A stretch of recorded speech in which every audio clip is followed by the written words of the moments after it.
Here I have Samsung Galaxy Note8 and let me show you top tricks for the following device. So, at the very beginning let me show one of the coolest features, so the live message. So in order to activate the live message, let's open the pen on your device right here. Let's remove it from the phone. And here you've got the pen options. So let me tap it on the options right here. And let's choose the live message. Now you can create the live message, so let's for example write something right here. You can create some drawing or some writing. Let me just write "How are you?" for example. Alright, and now let's choose done. As you can see, the device is creating the live message from the following drawing. And let's have a look. This is the animation that you create, very simple one. And now you can choose share and share it by using the contacts, email, Bluetooth, message or other applications. Alright, let me close this feature. And now let me show you how to use the device maintenance. So let's open the list of the settings, choose device maintenance, and here you can do a couple of cool things and useful one. Let's choose for example the optimization. You can optimize your device if you have some junk files by using that key. You can choose device security and scan your phone for the risk and the viruses. That's it, my phone is secure. You can choose also the memory and clean your memory if you have something to clean. Let me choose clean now.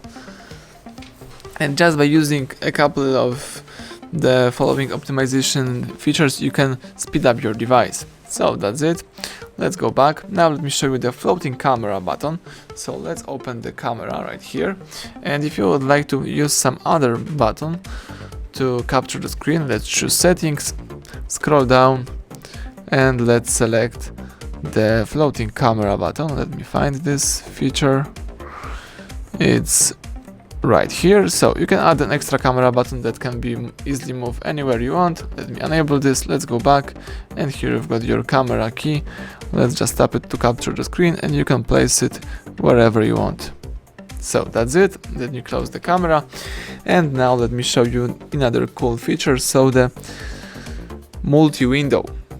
Let's open the list of the settings, choose advanced features, and let's choose the multi-window. So you can show more than one app at the same time by enabling this feature. Let's use the recent button to use it. So here I have recent button, let's tap it. You can split the view by using the recent button, so let me do it. So let me use this key. As you can see, you have to hold it for a little bit longer. And now for example I just opened the camera, but let me use it again. So I just need to push this key and I can use two applications. Let me tap calendar for example, and I can use the calendar and settings. And if I would like to close the multi-window, I have to use the home key, and that's it. So you can just use this key to use the multi-window.